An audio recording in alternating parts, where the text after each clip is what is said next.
ሰላም የእግዚአብሔር ቃል እንደዚህ ይላል። ዘሌዋውያን ምዕራፍ 19 ቁጥር 1 እግዚአብሔር ሙሴን እንዲህ አለው፣ ለመላው የእስራኤል ሕዝብ ጉባኤ እንዲህ ብለህ ተናገራቸው፣ እኔ እግዚአብሔር አምላካችሁ ቅዱስ ነኝና እናንተም ቅዱሳን ሁኑ ይላል።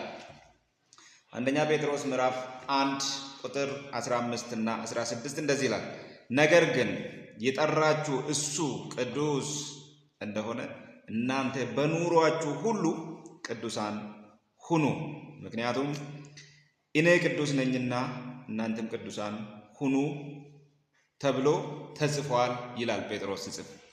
ዘሌዋውያን ላይ ያለውን ጴጥሮስ እዚህ ጋር ደግሞ ሲናገር ወይም ደግሞ ሲጽፍ የመጀመሪያውንም እየጠቀሰ አሁንም ደግሞ ሰው ሁሉ በኑሮው ሁሉ ቅድስና በኑሮው ሁሉ መሆን ስላለበት ሰው ሁሉ በኑሮው ሁሉ ይቀደስ።